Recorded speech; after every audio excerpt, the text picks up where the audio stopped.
Hello and welcome to National Focus. I am Shakira Peer. In the headlines, Minister for Health, Wellness and New Health Investment, Honorable Irvin McIntyre, calls on all business places to adhere to protocols put in place by Ministry of Health. Telecommunications Minister recognizes media houses and government continues to make the safety of all citizens a priority. Stay with us for details of the headline stories and more when we return.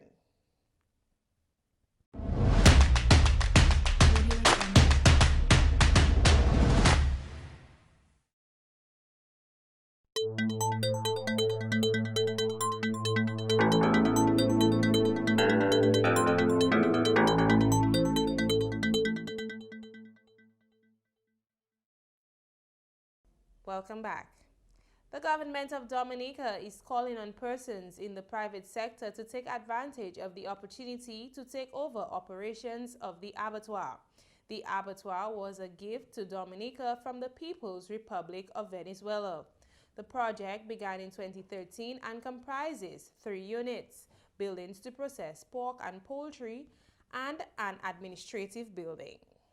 It continues to have great potential in positioning Dominica to become self-sufficient in the production of poultry and pork for local consumption at affordable prices, thereby helping to reduce our food import bill. Under the World Bank project, the abattoir will be further enhanced in order to expand its capacity and be able to deliver on this objective. The government is willing to lease the abattoir to serious interests and capable private sector person or entity at a peppercorn rate for a period of 5 years in the first instance. Herein lies a great opportunity for the private sector, Mr. Speaker. From all reports, the abattoir's products are in high demand and are of high quality, all the makings of a successful venture. Government is making a renewed call to local entrepreneurs to take advantage of this business opportunity. Mr. Speaker, we will continue to work with the farmers to ensure that such an arrangement benefits all. And I will go on to say, Mr. Speaker, that we are prepared to lease this facility at $1 a year for 5 years to the private sector. Since the announcement from the Prime Minister, calls have started to come in with people expressing interest in the abattoir. The Prime Minister offered the abattoir at a lease of $1. Mr. Speaker, since that announcement, I have received 1 international call, 1 regional call, and 2 local calls expressing interest in the abattoir. Minister Grant revealed that sales of broilers and pigs at the abattoir have greatly increased in the last fiscal year. We have seen sales in the abattoir for broilers to the tune of over 300,000 in the last fiscal year. We have seen sales as it relates to pig, Mr. Speaker, in excess of $355,000. Mr. Speaker, if you notice, I have one common theme: increase, increase, increase. The Ministry of National Security and Home Affairs has condemned the illegal entry and exit of individuals into and out of Dominica. Alia Martin has more in this report. The government of Dominica has expressed great concern for the safety of its citizens from the COVID-19 pandemic, hence the reason the Ministry of National Security and Home Affairs has condemned the illegal entry and exit of individuals in and out of Dominica. Chief of Police Daniel Cabon has announced that the police are willing to offer a reward for information on anyone illegally entering or leaving Dominica. Mr. Cabon says police have effected several arrests in recent weeks of Haitian nationals who have overstayed in Dominica. Over the past few months, the police have arrested 22 individuals for illegal entry and 5 vessels were intercepted. In an earlier press brief, I informed the Haitian community that they were welcome to visit and remain in Dominica. However, they must follow the laws of Dominica. Some of the Haitians have decided to use Dominica as a transshipment point to travel to other countries through illegal means.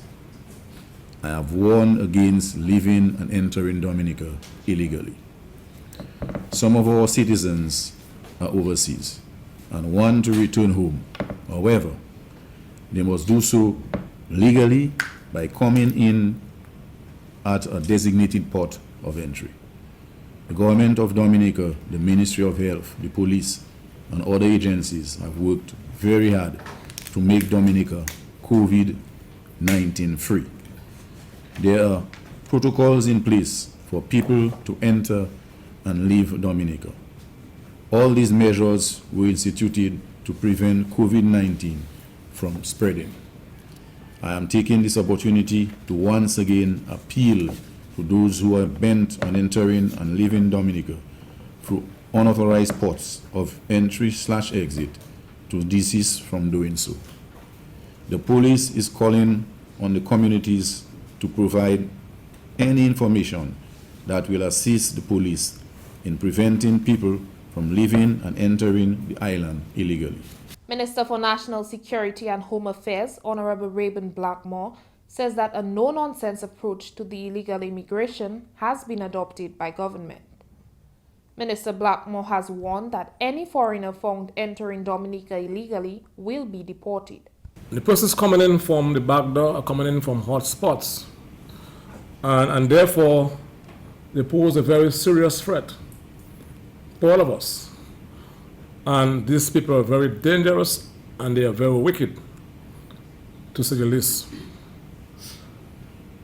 There's another frightening phenomenon that we must address frontally as a people. Because persons living in Dominica illegally and coming in, they must be facilitated. They must be transported. They must be harbored in the various communities. And I'm referring to persons who are very well organized in the various parts of the country. You call them a syndicate. And therefore, if we know something about persons who may have come into the country by way of the back door, you have a moral responsibility to say something to the police. And if you know anybody who is involved in that syndicate I just referenced, you also have a moral responsibility to report them to the police. Let me give you the assurance again that this administration will continue to provide the police with all the resources needed to stem and to frontally deal with that situation. This, in my mind, can be characterized as a war against us in Dominica. Everyone who was found attempting to leave this country illegally, or who came into this country illegally, who is not of Dominican nationality, will be sent back on a plane to the country. Every one of them will be sent back. So nobody is going to be kept at the prisons at the cost of the state or at a hospital. Back to daddy, where you came from. Prime Minister Honorable Roosevelt Skerrit says COVID-19 has heightened the threats posed by illegal immigration. Relevant authorities have been instructed to do all that is necessary to curb illegal immigration. The majority of us in this country would be going about our lives with the impression that the war is over. Certainly, in many respects, we have allowed ourselves to put our guard down and to go about our daily activities with a mindset of abandonment in regards to the protocols and the guidelines set forth by the Ministry of Health. Now, obviously, if there are positive cases and we have to do contact tracing, then we understand people's behavior will be different. But the point we keep making to the citizens and residents of our country is that the threat is still there. And while we have opened up our borders first to our citizens and residents to come in through or to the country, back to the country, so far we've had in excess of 300 Dominicans returning home.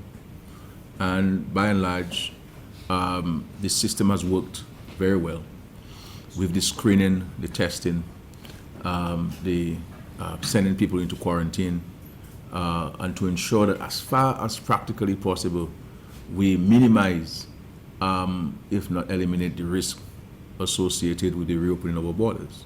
That doesn't mean that everything is fine and we should continue to say that we're COVID-free in Dominica, because we have a loophole in that of the illegal entry into Dominica. And there are people coming in particularly from Martinique and Guadeloupe, both Dominican citizens and non-Dominican citizens. Meantime, Prime Minister Honorable Roosevelt Skerrit says the system put in place to accommodate Dominicans returning home has been successful, as the results of active COVID-19 cases remain negative. With the screening, the testing, the sending people into quarantine, and to ensure that as far as practically possible, we minimize, if not eliminate, the risk associated with the reopening of our borders. On August 7th, we kept to the date of August 7th to open our borders to tourists and visitors to our country, and to stick to very strong protocols in respect to testing, in respect to screening. So while there has been a call, both from our citizens and persons involved in the tourism industry, to increase the time frame within which the PCR test could be taken where the person currently resides to 5 or 7 days, we have decided to allow the 24 to 72 hours time frame to continue to function for some more time, in order for us to better be able to manage and to assess the situation, because you have a resurgence of COVID-19 in many countries, and there's issue of community spread and so forth. So we're maintaining, for the time being, for the protection of those who are coming in and the protection of those of us who have been here since COVID-19 appeared on our shores. Prime Minister Skerrit reiterates that all entering the country must be subjected to a PCR test, and the test must be verified for the accuracy from your residing state prior to your arrival in Dominica. Let's say 30 people come into the country on a small boat, and they go to 15 different villages in the country. No screening, no testing. What if these 30 people have COVID-19? They go to their families' homes, or they go to guest houses. They interact. They take the public bus. They come to Roseau. They go to the markets. They go to the restaurant. They are at the bars and the nightclubs that are open. They go to the river. They go to the waterfalls. There's a sporting event. They go to the sporting event. One can appreciate the dramatic turn of events. And we have said to our Dominican citizens, if you are stranded in Guadeloupe and Martinique in particular, we have consulates there. Please make contact with our consulates, and we will facilitate you coming to Dominica if you are in a state of anxiety in those countries, in those territories. Do not risk placing your family and the whole country into difficulties by coming into those boats illegally into Dominica. Prime Minister Skerrit advises citizens to exercise caution during these times, as the fight against this pandemic is not over and the people of Dominica should not let their guards down. Alia Martin for the Government Information Service. Minister for State in the Office of the Prime Minister with responsibility for telecommunications and broadcasting, Senator Honorable Oscar George, has expressed his satisfaction with the high level of information distributed by the Government Information Service and the Dominica Broadcasting Station, especially during the COVID-19 pandemic. The minister believes that media houses are not often recognized, and these networks should be applauded for their hard work. Mr. Speaker, I would like to place on record my commendations to our broadcasters, particularly during this pandemic. I recall instances where persons have indicated to me that they look forward to hearing our regular updates, and these updates help them to remain calm and eliminate all unwanted fears. Mr. Speaker, access to reliable information continues to play a critical role in our development. Key in the delivery of such information is the Government Information Service and the Dominica Broadcasting Services. And some of our staff of these two entities are here with us today, and I don't think that we appreciate the work that they do, Mr. Speaker. I must commend them for their efforts.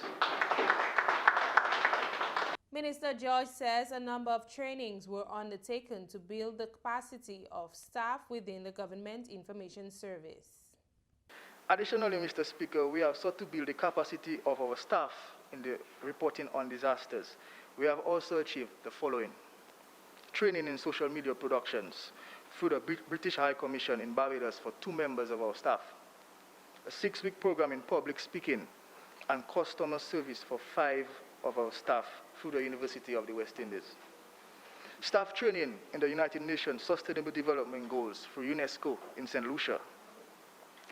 Mr. Speaker, in the 2020-2021 budget, we have made allocations for retooling and capacity building of the staff of the GIS, the digital upgrade and modernization of the GIS equipment to include cameras, editing equipment, computers, and lighting, to the tune of $200,000. An additional $141,000 has been allocated for operations and maintenance of the GIS facilities at Bath Estate. The Telecommunications Minister says his ministry has successfully accomplished a few goals and a variety of new programs were also introduced. Though still in the genesis of my responsibility of broadcasting, I can already identify with attainment of some of the goals outlined in my ministry strategic plan 2019-2020. GIS nightly news package has become one with high viewership and one which is anticipated for timely, inclusive, accurate information. We continue to undertake live broadcasts and produce shows across social media platforms such as YouTube and Facebook, reaching people not only in Dominica but across the entire globe. The ministry has also introduced several new features to the GIS program menu, to include Insight, which is a weekly program highlighting the implementation of government policies and programs and the work of the government ministries and departments. In Depth is a 15-minute weekly documentary highlighting government projects. In the Studio is a half-an-hour production hosted by Dion Durant, focusing on government's plans, policies, programs, and projects. Minister for Health, Wellness and New Health Investment, Honorable Dr. Irvin McIntyre, says now that the borders are opened, citizens should be even more careful practicing the proper respiratory etiquette and social distancing practices. The Minister of Health is specifically making that call to business places, imploring them to adhere to the necessary protocols put in place by the Ministry of Health. Minister McIntyre also encouraged those in home quarantine to comply with these measures. We are making a special request to all business places to implement and enforce these public health and social measures. Bus drivers as well, make sure your passengers have their mask on. For those who have been discharged to home quarantine, be considerate. Be happy that you are home, but be responsible in your actions. We are humbly requesting you to comply and please remain at home. You have been out for months and years in some cases. Just 14 more days at home is all we're asking for. Equally as important for those of us who know better, it is to inform the healthcare providers or call the hotline when persons are not complying to home quarantine. We are also encouraging the public to report anyone who they suspect came in illegally to the police, healthcare providers, or call the hotline as well. National epidemiologist Dr. Charlene Ahmed says the number of confirmed COVID-19 cases remain at 18. Dr. Ahmed spoke of the measures which will be followed upon entry of Dominica. As per protocol, all visitors coming to Dominica are required to do the following prior to arrival again. PCR testing should be done within 3 days from the arrival date. Just to explain, if you are traveling to reach Dominica this Friday, August 14th, then you must do the PCR test August 11, meaning tomorrow, and no earlier than August 11. It is mandatory to upload a valid negative PCR result in order to receive health approval notification. You must keep a copy of the PCR result and approval notification prior to the boarding. These documents will be checked during embarkation, and on arrival, you must submit them to the port health officer. Minister for Environment, Rural Modernization and Kalinago Upliftment, Honorable Kozia Frederick, has reported that government spent millions to upgrade ecotourism sites in the last fiscal year. Most of these works were done on segments of the Waitukubuli National Trail. The minister says over $300,000 was spent for maintenance of these sites. For example, Bowling Lake Trail, 2 3/4 miles of trail, rehabilitated, and a major staircase at the entrance of the Bowling Lake was reconstructed. Milham Falls Trail, approximately 3 miles of the trail were rehabilitated. There was vegetation management and the construction of drains from Cochrane to the Milham Falls and from Providence to Milham Falls.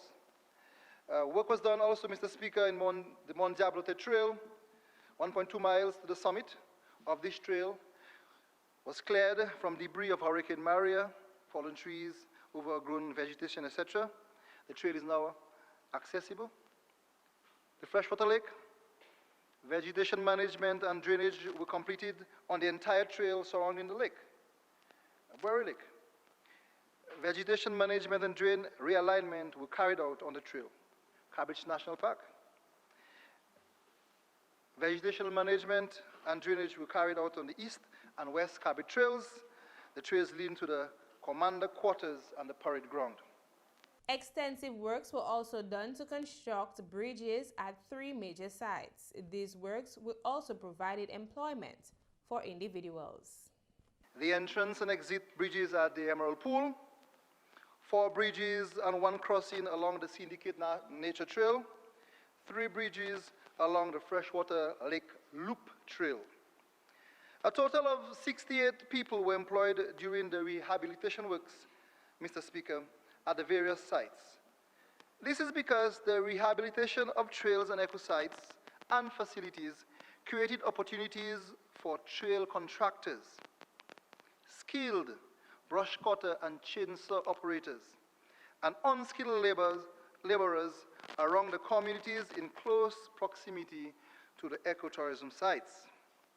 This financial year, Mr. Speaker, the division will receive another $500,000 for the continued rehabilitation of the trails and facilities within the national parks and ecotourism sites.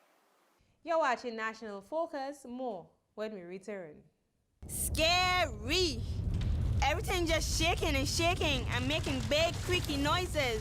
Earthquakes, big and small, take place in the Caribbean at least 10 times a year. The dishes rattling and falling and breaking. Then Vonnie started to scream. All I could think to do was shout, "Get outside, get out!"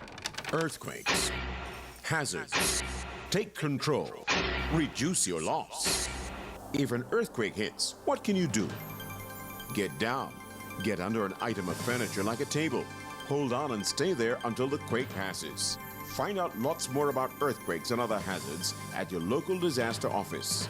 A message from your National Disaster Office and SIDERA.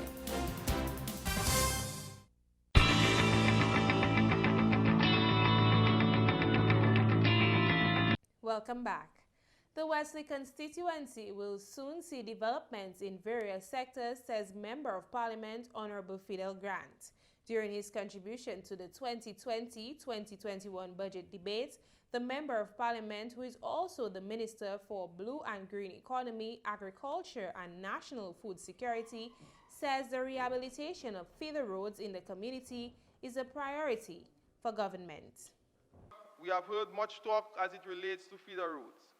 Mr. Speaker, the repair of farm access roads will be on our agenda during this financial year as a government, but as the parliamentary representative for the Wesley constituency, Mr. Speaker, I have forged a collaboration with the Renault, the construction company which is operating out of Londonderry, Mr. Speaker. They have agreed to assist in making more access available to our farms, Mr. Speaker. One of the most productive areas in Wesley, an area we call Mango Gutter, is already under construction and should be completed very soon. Mr. Speaker, we have also seen the rehabilitation of Paradise View Road. We have also seen the complete resurfacing of the Sparrow Junction to Joe Burton Road and the complete resurfacing of the much talked about Woodford Hill Main Road.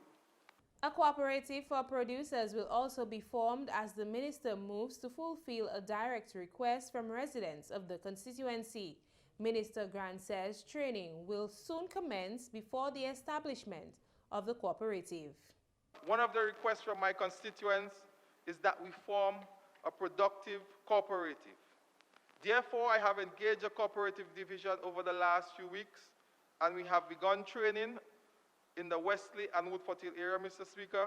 Soon we'll establish a full-fledged cooperative which will comprise of farmers, fisherfolk, seamstresses, shop and restaurants owner, among others. Mr. Speaker, we intend, through the cooperative to seek grant and funding from external organizations, especially for our women farmers and our entrepreneurs.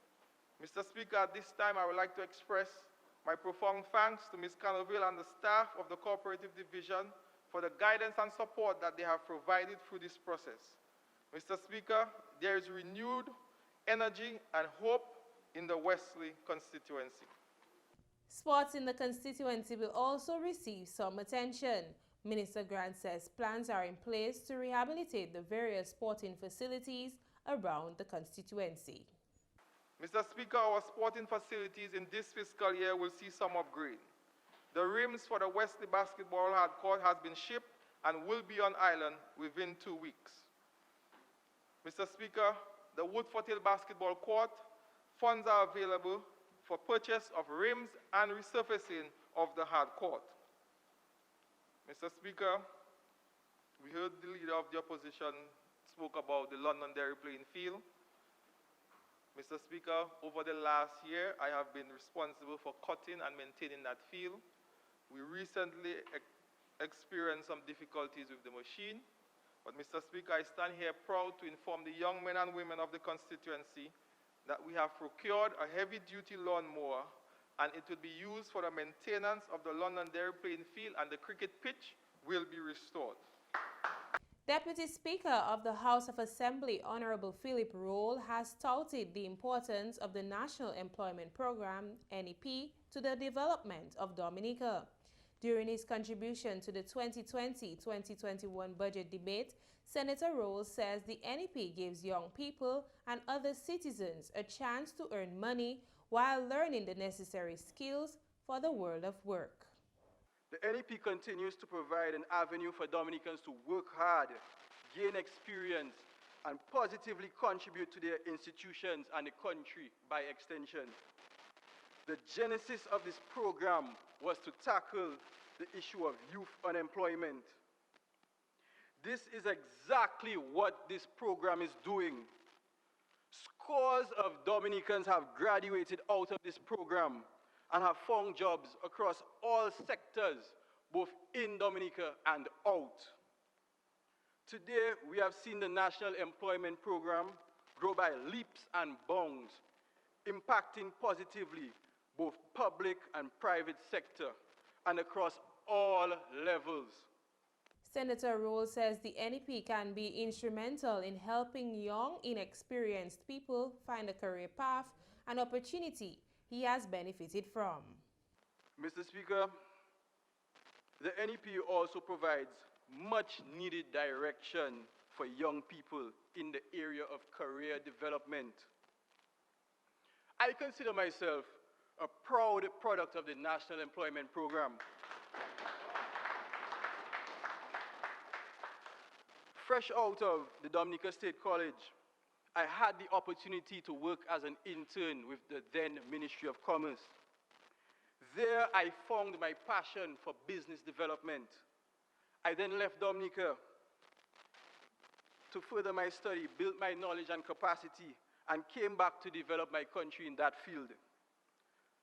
Had it not been for the NEP and the direction that it provided me, there is a possibility that I may have never found my true calling. The Deputy Speaker says the resources allotted to the NEP for the 2020-2021 fiscal year will impact the lives of many Dominicans. My story is not unique. There are countless other individuals, young people, who have had similar experiences. Persons who entered the world of work, probably interning as a junior accountant, developed a passion and went on to make that their career path. This is just another way that this program continues to impact the lives of so many.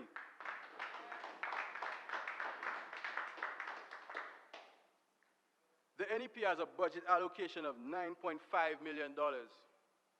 This means that a further $9.5 million will be circulated in the Dominican economy. Many more Dominicans will continue to be positively impacted in their own unique way. Senator Roll encouraged Dominicans to not downplay any aspect of the NEP, as they all play an important role in the overall development of Dominica. I've heard in the past people try to downplay segments of the NEP as less important than others. However, as a young man, I see equal value in everything. Every single job is important.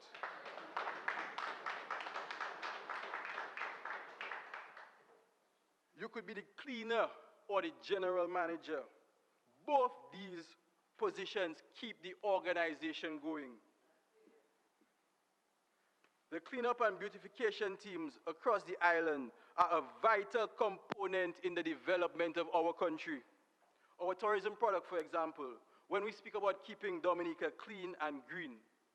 And at no time should we make these hard-working young men and women feel any less than one of us here in this honorable house. In this financial year, several measures have been put in place to support tour and taxi operators within the tourism sector in recognition of their substantial contribution to the local economy. Tourism plays an integral role in the stimulation of Dominica's economy. This support includes duty-free concessions on materials, equipment, and supplies to support the implementation of the new health and safety protocols, livelihood support grants to former employees and self-employed individuals, access to a COVID loan facility at highly concessionary rate of 1%, and for those who benefited from the post-Maria special facility at the 8th Bank, the deferment of principal and interest payment for 1 year and 6 months, respectively. Government has also afforded individuals and businesses whose main activity is the transportation of visitors similar concessions to those that are granted to farmers. These operators will be granted import duty and excise tax exemptions on motor vehicles to be used exclusively for the transportation of visitors to Dominica. And we're talking about, Speaker, of up to 40% import duty waiver and 28% excise tax. The operators must be registered and certified as taxi operators with the Dominica Air and Seaport Authority, or taxi or tour operators with Discover Dominica Authority for the last 2 consecutive years, and must be in good standing with Dominica Social Security and the Inland Revenue Division, both in terms of their licenses and taxes. Concessions will be granted on a maximum of 2 vehicles over a period of 5 years, and on vehicles not more than 5 years old. Meantime, the Finance Minister announced that there will be a reduction in duties and taxes on pleasure crafts. Prime Minister Skerrit says government has plans to construct a marina in Portsmouth, and this could bring significant foreign exchange from the purchase of food and tours and from the provision of support services required to maintain seagoing vessels.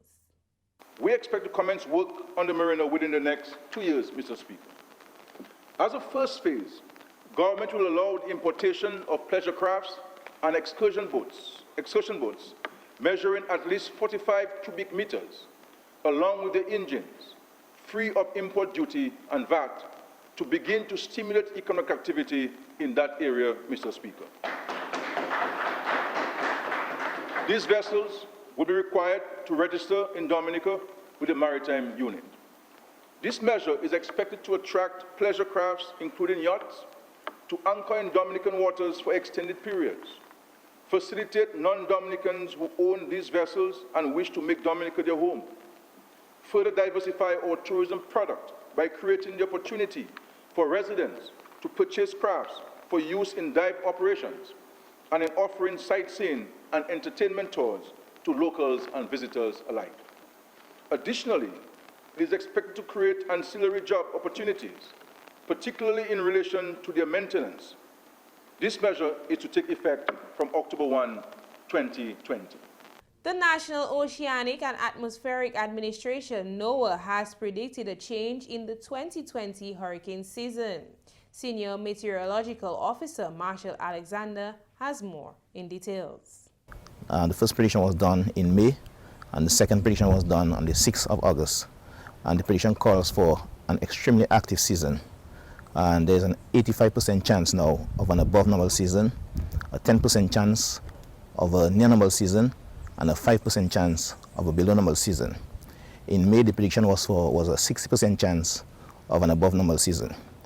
So the prediction is one of the worst predictions that has ever been made by the National Oceanic and Atmospheric Administration, Noaa. Regardless of the prediction, we always advise people that it's not a landfall prediction. However, preparation is key because it only takes one system to make it a bad year for us.